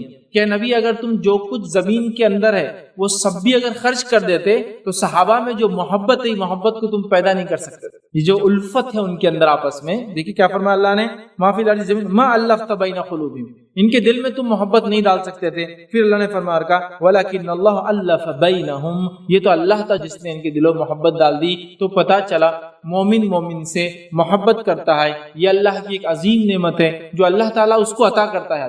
دیکھیے جو کچھ ہمارے پاس ہے اس میں بھی اللہ کی نعمت یہی، اللہ ہی دینا چاہتا ہے لیکن وہ دے کر ہمیں آزماتا ہے، کبھی لے کر آزماتا ہے۔ تو اللہ کے رسول کو بتایا گیا کہ جو محبتیں ہوتی ہیں آپس میں مومنوں کی، یہ اگر مال و دولت زمین کا پورا بھی خرچ کر دی جائے تو یہ پیدا نہیں ہو سکتی، وہ اللہ ہے جو محبتوں کو دلوں میں پیدا کرتا ہے، یاد رکھیں۔ ٹھیک ہے، اب جو لوگ میری بات سن رہے ہیں، محبت کا لفظ کامنلی جو ہے اردو زبان میں بہت مختلف معنوں میں استعمال ہوتا ہے۔ عربی کا لفظ محبت ایک دم واضح ہے، یاد رکھیں، محبت محبوب سب اسی سے لفظ آتے ہیں، لیکن اردو میں بہت کرپٹ فارم میں یوز ہوتے ہیں، یاد رکھیں بہت ساری مرتبہ، اور خاص طور سے محبت لو اینڈ افیکشن جس کو کہیں گے، یہ لفظ تو بہت ہی کرپٹ فارم میں یوز ہوتا ہے ہمارے پاس، لیکن عربی میں بہت وسعت ہے اس لفظ کے اندر، یاد رکھیں، سمجھ رہے ہیں؟ تو اللہ فرماتا ہے جو الفت آج صحابہ میں تم دیکھ رہے ہو اللہ کے رسول، یہ محبت اور الفت پیسے خرچ کرنے سے نہیں آ سکتی تھی، یہ اللہ تعالیٰ کی عطا کرتا جو ہے الفت اور محبت ہے، جو صحابہ میں ڈال دی کہ جو جانی دشمن تھے ایک دوسرے کا منہ دیکھنا نہیں چاہتے تھے، اگر ایک کی اونٹنی دوسرے کے کھیت میں پانی پی لی تو 50 سالوں تک جنگیں چلتی تھی، ان میں ایسی محبت ہو گئی کہ آج وہ نہ صرف اپنا مال ادا کر رہے ہیں، وہ اپنی جان دینے کو ریڈی تھے، دوسرے کے لیے تیار ہو چکے، مال دیا نا، انصار نے مہاجرین کو مکمل آدھا دے دیا، اور ایسا سماج ایسی مثال آپ کو کہیں نہیں ملیں گی، لوگ لوگوں کی مدد کرتے ہیں، ایک ملک نے دوسرے ملک کو کھدیڑ دیا، اس ملک کے لوگ جس کو کھدیڑا گیا وہاں سے نکل گئے، دوسرے علاقوں میں چلے گئے، تو آج کیا 100 سال تک بھی رہیں گے تو ریفیوجی کہلاتے ہیں، کیا کہلاتے ہیں؟ ریفیوجیز۔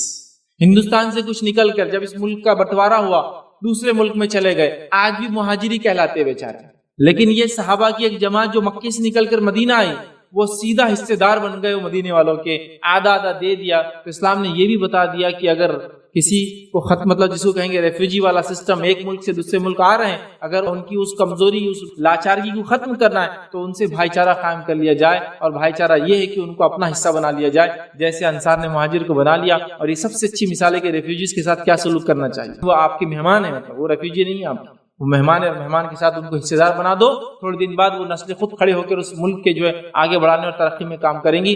مثال دیکھیے آپ کہ زمین جائیداد آدھی آدھی دے دی، جان دینے کو ایک دوسرے کے لیے تیار ہو۔ اوس اور خزرج کے جھگڑے دیکھیے آپ، جو مدینہ کے اندر ہی لڑ رہے تھے، چلیے مکہ اور مدینہ تو چھوڑ دیجیے، انصار مہاجر تو لمبا کیس ہو گیا، جو آپس میں لڑتے تھے جب اسلام قبول کیا تھا، ایسی محبت ہو گئی کہ اوس اور خزرج کا پھر نام آپ کو دور دور تک سنائی دے گا کہ میں فلاں سے ہوں اور میں فلاں سے۔ تو یہ الفت، یہ محبت یاد رکھیے، جو اللہ کے لیے دوستی جس کو بولیں گے عام زبان اردو میں کہتے ہیں، فردی لیول پر بھی اور سماجی لیول پر بھی یاد رکھیے، قومی اور نسلی لیول پر بھی ہم کو سمجھنا، اللہ کے لیے ہمیں ایک دوسرے سے محبت کرنا ہے، جس کی آج بہت زیادہ ضرورت ہے، یاد رکھیے۔ اسی طرح اللہ رب العزت جو ہے فرماتا ہے جب صحابہ ایمان نہیں لائے تو ان کی کیفیت کیا تھی، اللہ کیا فرماتا ہے سنیے، سورہ آل عمران سورہ نمبر 3 آیت نمبر 103 میں اللہ فرماتا ہے وَاذْكُرُوا نِعْمَةَ اللَّهِ عَلَيْكُمْ إِذْ كُنْتُمْ أَعْدَاءً فَأَلَّفَ بَيْنَ قُلُوبِكُمْ فَأَصْبَحْتُمْ بِنِعْمَتِهِ إِخْوَانًا۔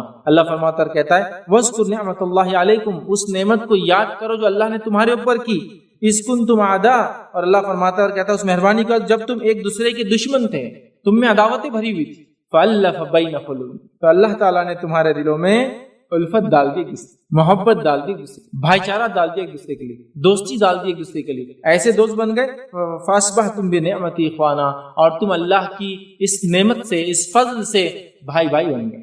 بھائی بھائی یاد رکھیں، بھائی بھائی میں بہن بہن شامل ہے، یاد رکھیں، ہر بار جب بھی مردوں کا تذکرہ آئے گا عورتیں اس میں شامل ہی، یاد رکھیں، سمجھ رہا؟ تو تم اخوان بن گئے، تم بھائی بن گئے، تو گویا محبت کے نتیجے میں بھائی چارہ قائم ہے، اور ایسے بھائی چارے کی میں نے کہا نا بہت سخت جو ہے آج ہمارے سماج کو ضرورت ہے، یاد رکھیے، جو ایسا بھائی چارہ جو ایک دوسرے کے لیے ہمدردی پیدا کرے کہ میرا بھائی مسلمان ہے بس یہ کافی ہے۔ ہمارے ملکوں کی باؤنڈریاں، ہماری ملکوں کی جس کو کہیں گے دیواریں، ہم لوگوں کے دلوں میں دیواریں اور دراڑ نہیں ڈال سکے، ٹھیک. تو بہرحال تو ہم ایک دوسرے سے ہمدردی کریں گے، ایک دوسرے کا احترام کریں گے، یاد رکھیں اسی طرح ایک دوسرے کا اعتماد کریں گے، ایک دوسرے کے جذبات کا خیال رکھیں گے.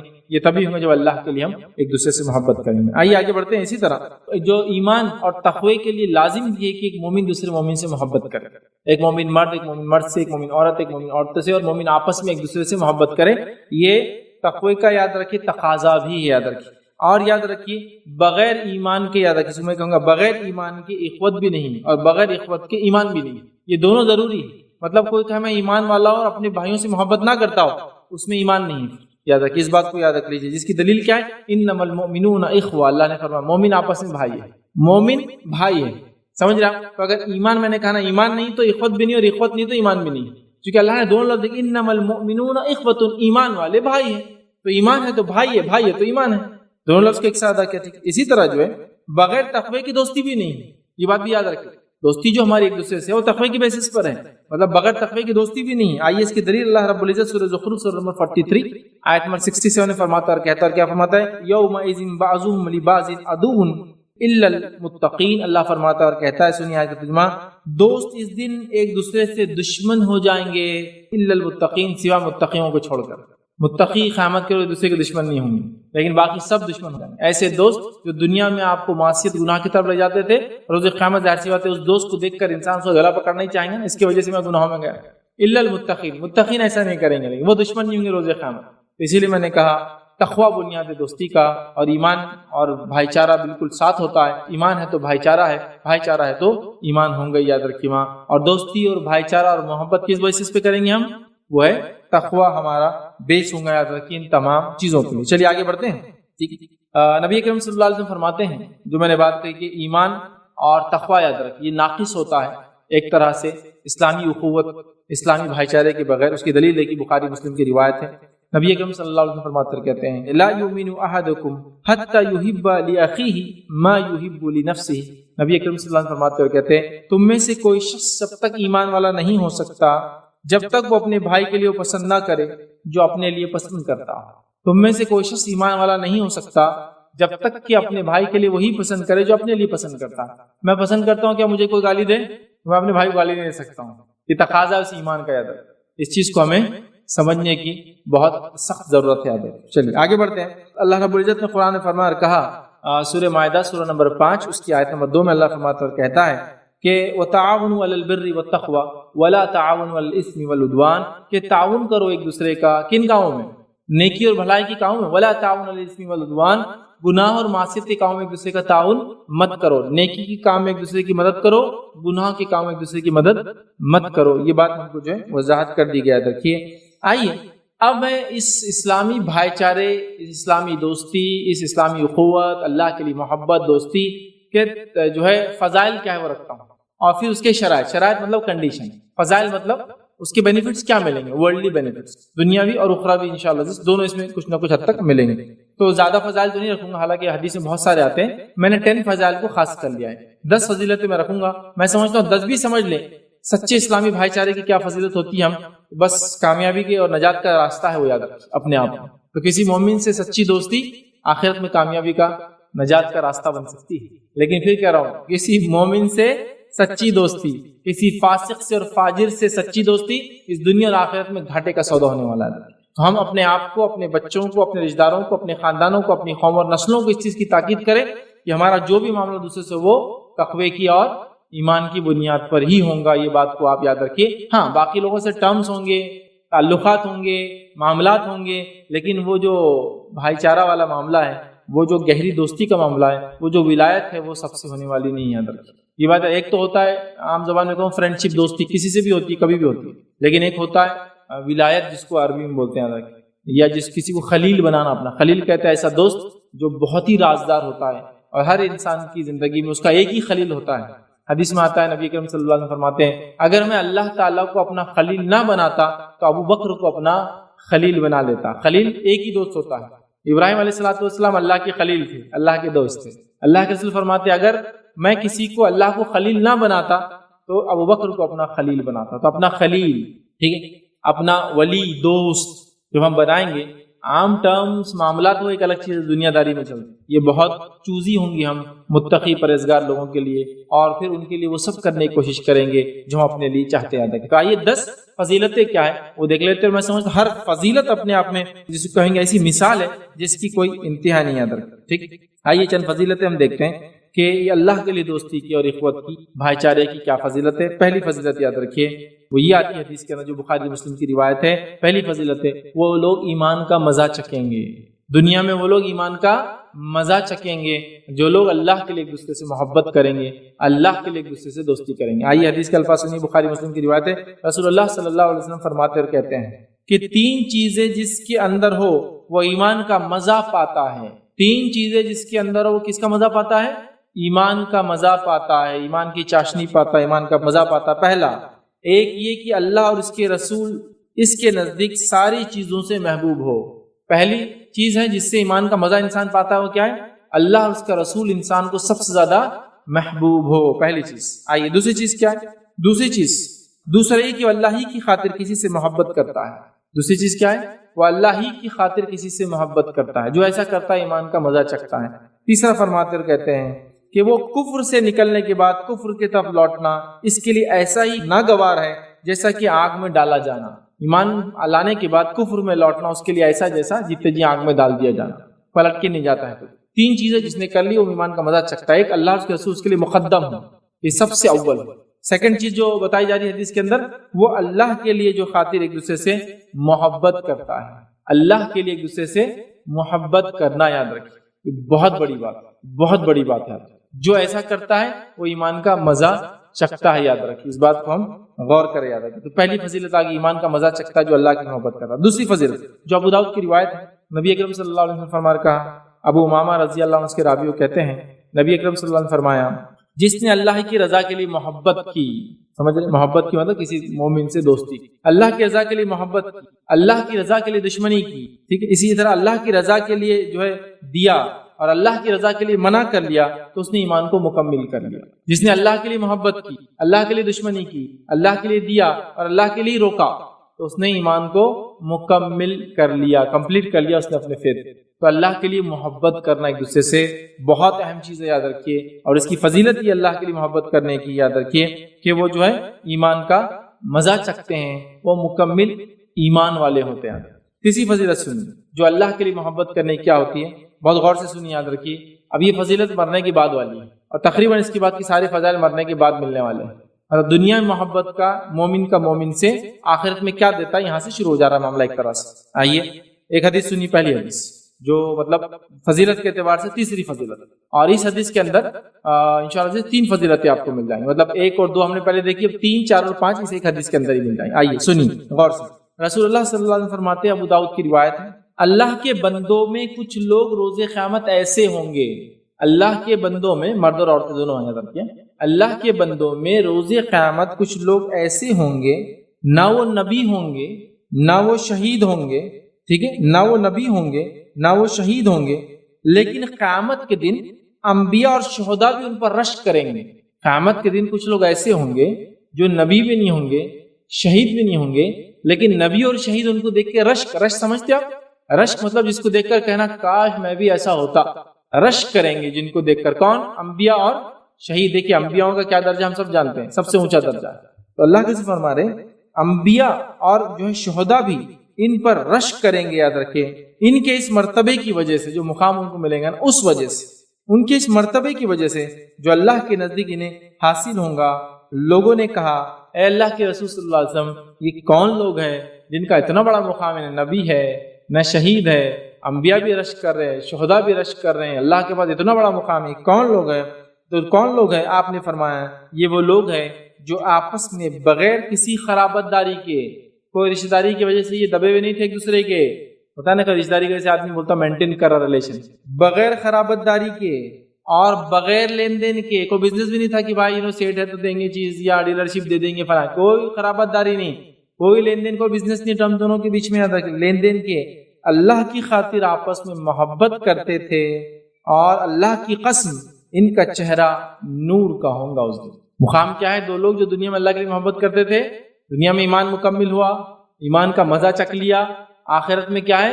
نور کے چہرے ہوں گے، بلکہ ایک روایت میں تو نور کے چہرے ہوں گے، نور کے منبر پہ بیٹھیں گے، نہ نبی ہوں گے نہ شہید ہوں گے، لیکن نبی بھی رشک کریں گے، شہداء بھی رشک کریں گے ان کی حالت کو دیکھ کر۔ اور کیا کریں ہوں گے وہ بغیر لین دین کے، بغیر رشتہ داری کے آپس میں محبت صرف کس کے لیے کرتے تھے؟ اللہ کے لیے، مطلب دوستی کی تو اللہ کے لیے کی، اور ظاہر سی بات ہے ایمان پرہیزگاری تقوی کی بنیاد پہ ہوں گی پھر یہ دوستی، تو اللہ کے لیے کی تھی، یاد رکھیے، محبت کرتے تھے، یاد رکھیے، ان کے چہرے نور کے ہوں گے، یاد رکھیے، یہ تیسری فضیلت تھی، ان کے چہرے نور کے ہوں گے۔ اسی حدیث میں آگے چوتھی فضیلت بھی آتی ہے، اللہ کے رسول نے فرمایا نور کے ہوں گے، جب لوگ ڈریں گے تو یہ نہیں ڈریں گے، روز قیامت لوگ ڈریں گے کہ تو اللہ روز قیامت سب سے زیادہ غضبناک کیفیت میں ہوں گا، تو جب لوگ ڈریں گے یہ نہیں ڈریں گے، یہ چوتھی فضیلت۔ جب لوگ گھبرا رہے ہوں گے، حساب و کتاب چل رہا ہوں، لوگ ڈریں گے یہ نہیں ڈریں گے۔ اور آئیے پانچویں فضیلت کیا ہے ان لوگوں کی؟ جب لوگ ڈریں گے یہ نہیں ڈریں گے، اور جب لوگ غمگین ہوں گے یہ لوگ غمگین نہیں ہوں گے۔ لوگ کب غمگین ہوں گے؟ جب حساب کتاب چالو ہوگا، نام اعمال ہاتھ میں دی جائیں گے، لوگ غمگین ہو جائیں گے، روز قیامت اللہ کے غضب سے ڈر جائیں گے، جہنم دیکھ کر ڈر جائیں گے۔ تو جب لوگ ڈریں گے یہ نہیں ڈریں گے، جب لوگ غمگین ہوں گے یہ غمگین نہیں ہوں گے۔ تو ایک حدیث میں تین فضیلت، نور کے چہرے، اس کے بعد لوگ غمگین ہوں گے یہ غمگین نہیں ہوں گے، لوگ ڈریں گے یہ لوگ نہیں ڈریں گے۔ اتنی بڑی فضیلت ہے صرف اللہ کے لیے دنیا میں لوگوں سے محبت کرنے کی عادت، بہت بڑی فضیلت۔ ایک اور حدیث میں یہی حدیث ہے، مطلب حدیث کا معنی اسی طرح سے سلسلۃ الاحادیث الصحیحہ کے اندر یہ روایت آتی ہے، تھوڑے الفاظ الگ ہیں۔ اس کے اندر ہے کچھ بددور اعرابی لوگ آئے نبی اکرم صلی اللہ علیہ وسلم کے پاس، آپ نے فرمایا کچھ لوگ ہوں گے روز قیامت ایسے ہوں گے ان کے چہروں پہ غم نہیں ہوگا، فلاں ہوگا۔ لوگوں نے کہا وہ لوگ کون ہوں گے؟ یاد رکھیے، تب نبی اکرم صلی اللہ علیہ وسلم نے بتایا وہ لوگ ہوں گے جو ایک دوسرے سے محبت کرتے ہوں گے، اور اس میں ایک اضافی لفظ ہے، مطلب یہ تین لفظ تو ہے، چہرے نور کے ہوں گے، اس کے بعد جب لوگ ڈریں گے وہ نہیں ڈریں گے، جب لوگ غمگین ہوں گے وہ نہیں ہوں گے۔ ایک اور اضافی لفظ ہے جو ان کی فضیلت ہے اور جو میں انشاءاللہ آپ کے سامنے رکھوں گا، اور یہ ہماری یاد رکھیے اس کی جو چھٹی فضیلت ہوگی، ٹھیک ہے، وہ کیا ہے؟ یاد رکھیے جو بتائی گئی اس کے اندر، اس میں یہ ہے کہ یہ لوگ اللہ تعالیٰ کے جو ہے سچے دوست ہوں۔ یہ لوگ اللہ تعالیٰ کی، حدیث کے الفاظ کیا ہے؟ یہی لوگ اللہ تعالیٰ کے اولیاء ہے، حدیث میں الفاظ یہ لوگ اللہ تعالیٰ کے اولیاء، اللہ تعالیٰ کے دوست ہے۔ کون؟ جو دنیا میں ایک دوسرے سے اللہ کے لیے دوستی کرتے تھے، سمجھ رہے ہیں؟ تو چار فضیلت ہے کہ ایک حدیث میں ایک طرح دیکھیں تو ایک جیسی دو حدیثیں ہیں، اس کے اندر ایک میں تین اور ایک میں ایک اضافی فضیلت، چار فضیلتیں ہوں۔ نور کے چہرے ہوں گے، اس کے بعد غمگین نہیں ہوں گے، جب لوگ غمگین ڈریں گے نہیں جب لوگ ڈریں گے، اور چوتھا یہی لوگ اللہ کے اولیاء ہوں گے، اللہ کے دوست۔ ولی سمجھتے ہیں نا، ولی دوست کو کہتے ہیں، اولیاء اس کی جمع ہے، ٹھیک ہے، ولایت وہ رشتہ ہے، سمجھ رہے ہیں؟ تو دیکھیے مطلب اتنی فضیلت ہے کہ یہ اللہ کے دوست ہوں گے روز قیامت، اور میں سمجھتا ہوں اللہ کے دوست روز قیامت غمگین نہیں ہوں گے، ان پہ کوئی خوف اور ان پہ کوئی ڈر طاری نہیں ہوگا، چونکہ وہ اللہ کے دوست ہوں گے، یاد رکھیں۔ تو یہ تھی یاد رکھیے چھٹی۔ ساتھی فضیلت یاد رکھیے ایسے لوگ جو اللہ کے لیے محبت کرتے ہیں، اللہ کے لیے اخوت قائم کرتے ہیں، اللہ کے لیے بھائی چارہ قائم کرتے ہیں، کیا یاد رکھیے وہ یہ اللہ تعالیٰ ان کے گناہ معاف کر دیتا ہے۔ اللہ کے لیے دوستی کرنے کے بڑے فضائل یاد رکھیے، اللہ تعالیٰ ان کے گناہ معاف کر دیتا ہے۔ حدیث کے الفاظ سنیے، طبرانی کی روایت ہے، رسول اللہ صلی اللہ علیہ وسلم نے فرمایا مسلمان جب اپنے مسلمان بھائی سے ملتا ہے اور اس کا ہاتھ پکڑتا ہے تو ان دونوں کے گناہ ایسے جھڑ جاتے ہیں جیسے تیز ہوا کے دن سوکھے ہوئے درخت سے جو پتے جھڑتے ہیں، اور ان کے گناہ معاف ہو جاتے ہیں خواہ سمندر کی جھاگ کے برابر کیوں نہ ہو۔ جب ایک مومن دوسرے مومن سے ملتا ہے اللہ کے لیے، جو ان میں دوستی بھائی چارہ اخوت ہوتی ہے، تو جب وہ ہاتھ ملاتے ہیں، جب ہاتھ ملاتے ہیں تو گناہ ان کے ایسے جھڑتے ہیں جس طرح سے تیز ہوا کے اندر جھاڑ کے سوکھے پتے جھڑ جاتے ہیں۔ تو اسے ایک بات پتہ چلی کہ جب مومن دوسرے مومن سے ملے تو کیا کرے؟ ہاتھ ملائے، ہے نا، ہاتھ ملائے، اور ہاتھ ملانے کے نتیجے میں کیا ہوگا؟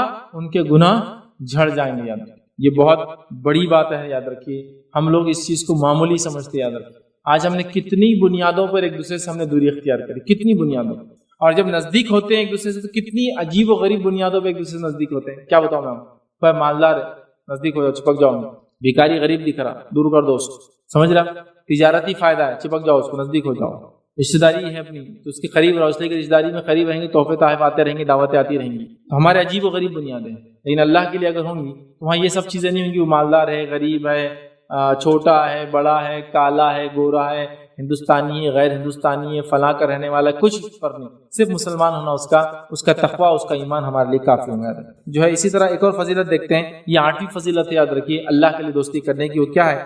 وہ قیامت کے دن عرش الہی کے سائے میں ہوں، وہ قیامت کے دن عرش الہی کے سائے میں ہوں گے۔ حدیث کے الفاظ سنیے، دو الگ الگ روایتیں، ایک بخاری اور مسلم کی روایت ہے، رسول اللہ صلی اللہ علیہ وسلم فرمایا اللہ تعالیٰ قیامت دن فرمائیں گا، اس دن روز قیامت اللہ تعالیٰ روز قیامت فرمائیں گا میری خاطر آپس میں محبت کرنے والے کہاں ہیں آج، میں ان کو اپنا سایہ دوں گا، جبکہ میرے سائے کے علاوہ آج دوسرا کوئی سایہ نہیں۔ اللہ تعالیٰ فرمائیں گا روز قیامت کہاں ہیں وہ لوگ، لاؤ میرے پاس، جو میرے لیے ایک دوسرے سے محبت کرتے تھے۔ اب یہ محبت یاد رکھیے فکس نہیں، کسی کے لیے ہو سکتی، میں نے کہا نا ٹرم بہت وسیع ہے، شوہر کی بیوی کے لیے، بچوں کی ماں باپ کے لیے، ماں باپ کی بچوں کے لیے، دوست کی دوست کے لیے، پڑوسی کی پڑوسی کے لیے، مسلمان کی مسلمان کے لیے، مومن کی، یہ سب اس میں انکلوڈیڈ ہے۔ یہ بہت وسیع ٹرم سے ہم لے کے جا رہے بات۔ کسی سے بھی آپ محبت اللہ کے لیے کرتے تھے، اس کی تکلیفوں کو اللہ کے لیے آپ نے برداشت کر لیا، اس کی مدد آپ نے اللہ کے لیے کر دی، ہو گیا یہ محبت اللہ کے لیے، کوئی بدلہ آپ ریٹرنز نہیں چاہتے تھے اس سے، ٹھیک ہے؟ تو کہاں ہیں وہ لوگ، اللہ تعالیٰ اعلان کریں گا کہ وہ لاؤ ان لوگوں جو میرے لیے آپس میں، سمجھ رہے ہیں بات؟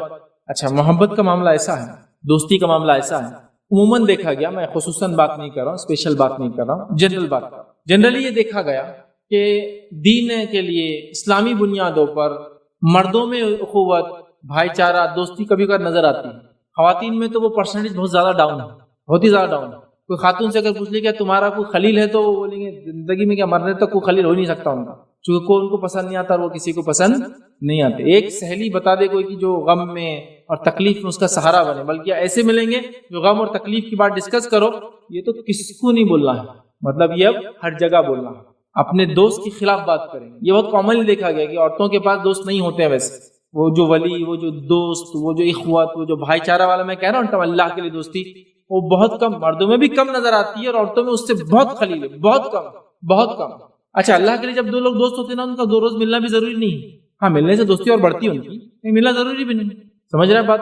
اچھا، ملنا ضروری نہیں ہے، آپ کو ان کو جاننا بھی ضروری نہیں، کبھی کبھار آپ کو صرف ایک خبر مل گئی کہ فلاں ملک میں آپ کے بھائی جو پریشان حال ہے، آپ اللہ کے لیے ان سے محبت کرتے، آپ نے دعا کر دی، ہو گیا آپ کا تعلق، ملے بھی نہیں آپ کو، روز قیامت ہی دیکھیں گے ان کو آپ، لیکن ظاہر سی بات ہے آپ کی دعاؤں میں وہ شامل تھے تو اللہ تعالیٰ ان کو بتائیں گے تمہارے لیے دعا کرتے تھے، حالانکہ تم سے کبھی ملے بھی نہیں، تو اس کے لیے نہ ملنا ضروری، ملنے سے محبتیں بڑھیں گی، ظاہر سی بات ہے، ملنا ضروری نہیں ہے، ساتھ رہنا ضروری نہیں ہے، وہ ہو جاتی ہے اللہ کے لیے بس دوستی اور محبت، وہ ایک عجیب رشتہ ہے یاد رکھیں۔ تو مردوں میں کچھ حد تک نظر آتا ہے، میں الزام نہیں لگا رہا، اس لیے میں نے کہا خصوصاً نہیں بول رہا ہوں، عموماً عورتوں میں وہ مقدار اور بھی کم نظر آتی ہے جو اللہ کے لیے والا معاملہ، یہ بہت ضرورت ہے یاد رکھیں، بار بار کہہ رہا ہوں۔ آئیے دوسری روایت، وہ اس طرح سے جو صحیح بخاری صحیح مسلم کی روایت ہے، اور روایت میں الفاظ یہ، اس روز قیامت کے روز جس دن عرش کے سائے کے علاوہ کوئی سایہ نہ ہوگا، 7 لوگ اس عرش کے سائے میں ہوں گے، 7 لوگ اس عرش کے سائے میں ہوں گے، اور 7 لوگوں میں سے ایک گروہ آپ نے بتایا وہ 2 لوگ جو اللہ کے لیے ایک دوسرے سے محبت کرتے تھے۔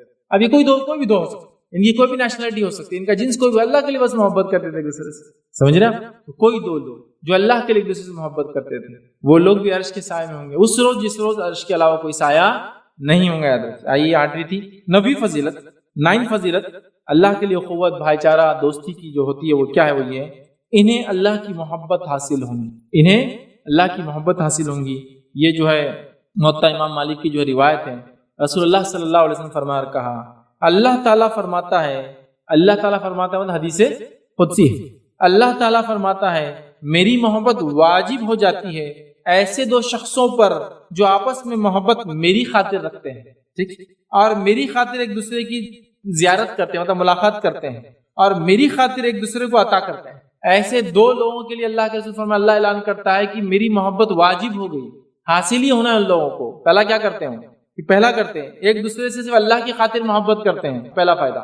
دوسرا فائدہ جو اللہ کے رسول فرما رہے ہیں کہ ایک دوسرے سے ملاقات صرف میرے لیے کرتے ہیں، مطلب کوئی بزنس ٹرم کی وجہ سے نہیں کرتے ہیں، کوئی رشتہ داری ہونے کی وجہ سے، ساری بھی ہو سکتی ہے ان میں، بزنس ٹرم بھی ہو سکتے ہیں ان میں، لیکن وہ ملاقات اس کے لیے نہیں کرتے ہیں، ایک دوسرے سے ملاقات بھی کرتے تو میرے لیے کرتے ہیں، محبت کرتے ہیں میرے لیے کرتے ہیں، ملاقات کرتے ہیں میرے لیے کرتے ہیں۔ تیسرا، جب عطا کرتے ہیں تو میرے لیے عطا کرتے ہیں، اس لیے عطا نہیں کرتے کہ بہت حاجی کرتا، سلام کرتا، ہم کو آتے جاتے، یا جب بھی دکھتا بہت عاجزی کا اظہار کرتا، کبھی عاجزی کا اظہار نہیں کیا تو مت دو اس کو، بولیے یہ سال سے زکات، اس لیے کہ عاجزی کا اظہار نہیں کر رہا ہوں، جھکاؤ نہیں دکھا رہا میرے سامنے فلان، نہیں، انہوں نے دیا بھی تو اللہ کے لیے دیا، انہوں نے کوئی بھی کام کیا تو اللہ کے لیے کیا۔ یہ ہوتی ہے ان لوگوں کی خصوصیت، یاد رکھیں، جو اللہ کے لیے دوسرے سے محبت کرتے تھے۔ 3 باتیں اس ایک حدیث میں یاد رکھیں، لیکن مین تھا جو اللہ سے محبت کرتے ہیں تو اللہ جو ہے ان سے محبت کرتا، اللہ نے اپنی محبت کو ان پر واجب قرار دے دیا ہے۔ میں یہ گزارش کروں ہر آدمی دوسرے سے محبت کرے مومن ہونے کے ناطے، اور ظاہر سی بات ہے کوشش کرے کہ متقیوں کو اپنا ہم دوست بنائیں، ان سے قرابت اختیار کرے، ہم علماء کو اپنا دوست بنائیں، ان سے قرابت اختیار کرے، ہم دینی شخصیات سے جو ہے نزدیکی اختیار کرے، تقوی اور پرہیزگاری کو اپنی دوستی کا معیار بنائیں۔ چلیے اسی طرح صحیح مسلم کی ایک روایت میں دیکھیے کیا الفاظ ہے۔ رسول اللہ صلی اللہ علیہ وسلم نے فرمایا، ایک شخص دوسرے گاؤں میں اپنے ایک بھائی کی زیارت کے لیے گیا، اللہ تعالیٰ نے اس کے راستے میں ایک فرشتہ بٹھا دیا۔ ایک آدمی دوسرے آدمی سے زیارت کے لیے نکلا اور زیارت کے لیے گیا، تو اللہ تعالیٰ نے جب وہ زیارت کے لیے گیا تو زیارت جب جا رہا تھا تو اللہ تعالیٰ نے ایک فرشتے کو اس کے لیے بٹھا دیا راستے میں۔ جب وہ اس فرشتے کے پاس پہنچا تو اس نے پوچھا کہ تم کہاں جا رہے ہو؟ فرشتے نے پوچھا اس آدمی سے، تم کہاں جا رہے ہو؟ اس نے کہا میں فلاں گاؤں میں اپنے ایک بھائی سے ملنے جا رہا ہوں۔ فرشتے نے کہا کہ کیا تم اس سے کوئی نعمت حاصل کرنا چاہتے ہو، کچھ بینیفٹ فائدہ لینا چاہتے ہو، کرنا چاہتے ہو؟ اس نے کہا نہیں، بلکہ میں تو صرف اللہ کی خاطر اس سے محبت کرتا ہوں، مطلب اللہ کی خاطر محبت کرتا ہوں، اس لیے ملاقات کے لیے جا رہا ہوں۔ فرشتے نے کہا کہ مجھے اللہ نے تمہارے پاس بھیجا ہے کہ میں تم کو بتاؤں کہ اللہ بھی تم سے محبت کرتا ہے جیسے کہ تم نے اللہ کی خاطر اپنے بھائی سے محبت کی۔ سمجھ رہے ہیں؟ اللہ کی محبت حاصل ہوتی ہے اس کے دوسری دلیل، ایک آدمی اپنے گاؤں سے دوسرے گاؤں نکلا زیارت کرے، چونکہ حدیث میں ملے تو میرے لیے ملے، محبت کرے میرے لیے کرے، ملے زیارت کرے تو میرے لیے کرے۔ یہ آدمی زیارت سے نکلا، نیت سے نکلا کسی اپنے دوست سے ملنے، اللہ نے آزمائش کے لیے فرشتہ بھیجا اور راستے میں بیٹھ گیا، پوچھا کیا بات ہے، کیوں جا رہے ہو؟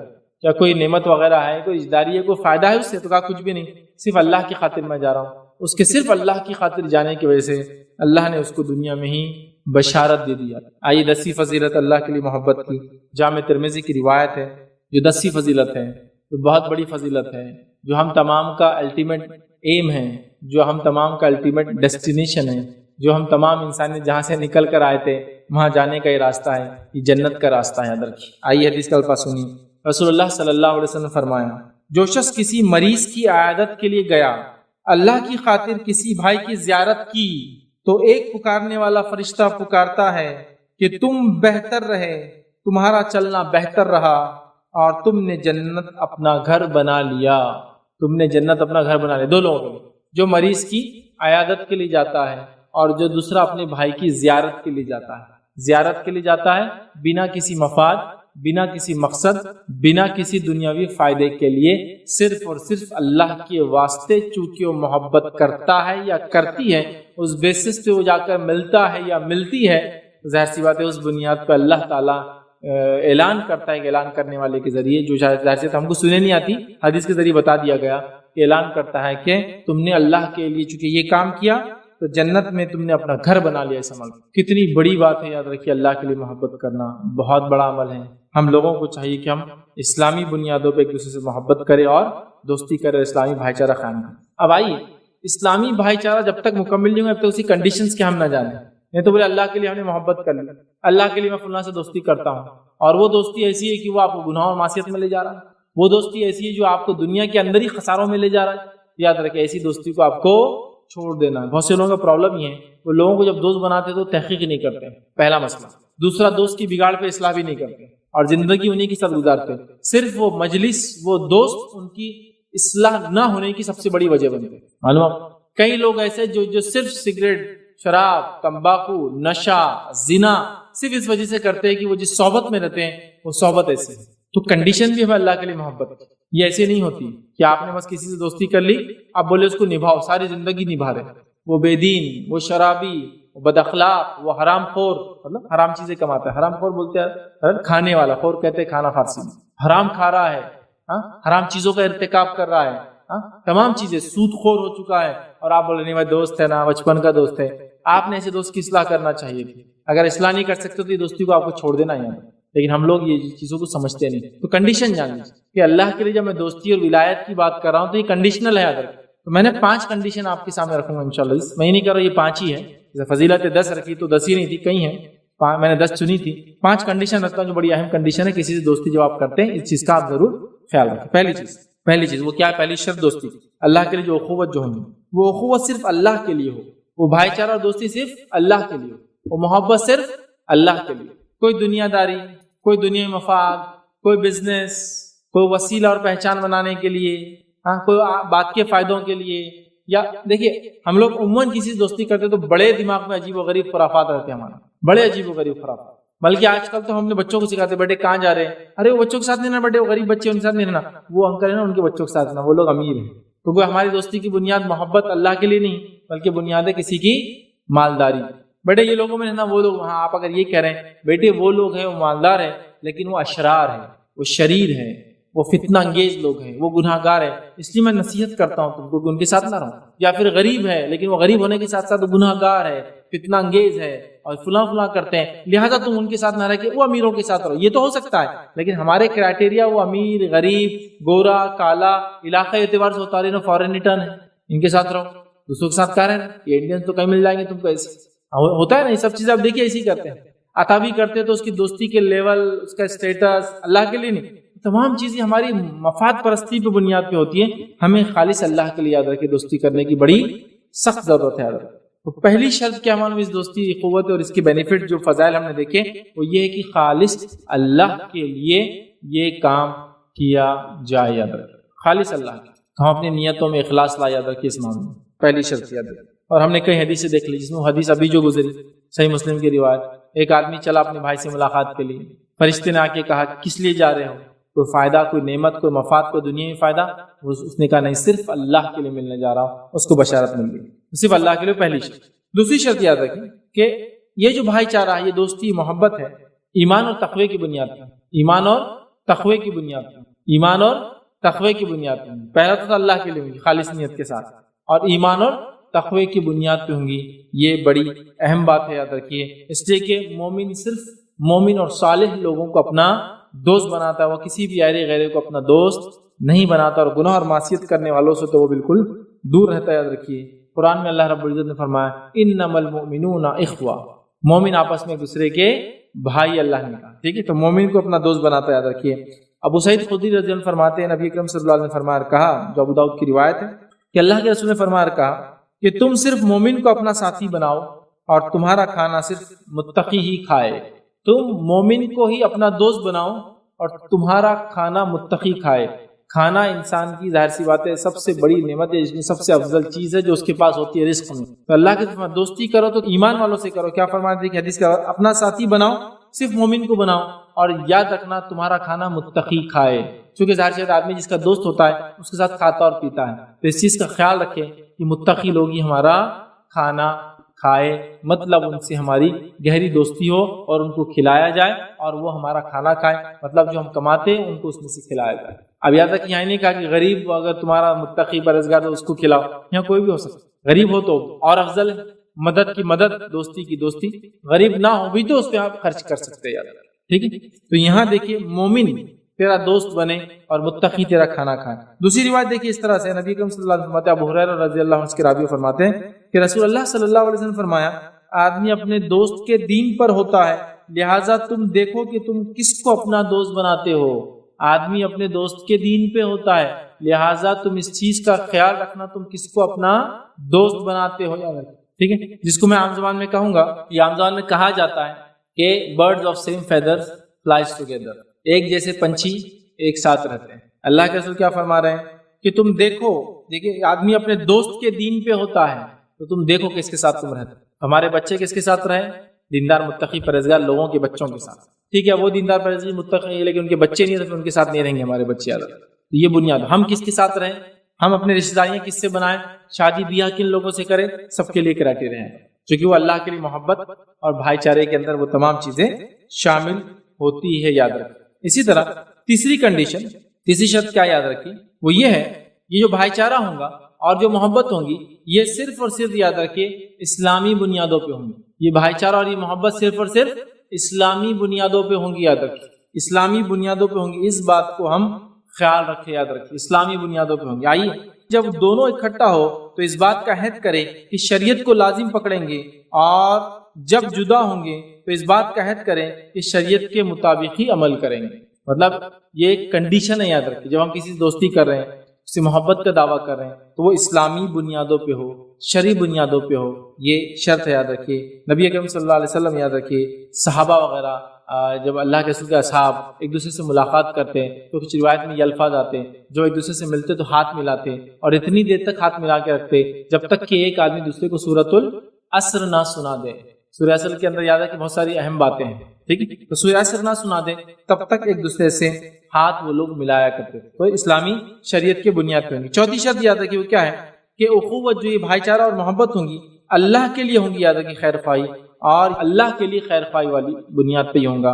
اب یاد رکھیے خیر خواہی سے مراد آپ اس کو نصیحت کریں گے، اس دوست کو، اس کا خیال رکھیں گے، آپ اس سے اچھا سلوک کریں گے، اچھا برتاؤ کریں گے، غلطی معصیت گناہ کی طرف جائے تو روکیں گے، اگر دوستی نہ بھی چھوڑیں گے تو کم از کم اس کو سمجھاتے رہیں گے، اور اگر وہ سمجھانے کے بعد بھی وہ نہ مانے تو اس کی دوستی کو آپ چھوڑ دیں گے۔ یاد رکھیے بڑی اہم بات ہے، ورنہ ہم لوگ یہ ہوتا دوستی کر لیتے ہیں، بچپن کے دوست ہیں، اب بچپن کے دوست ہیں لیکن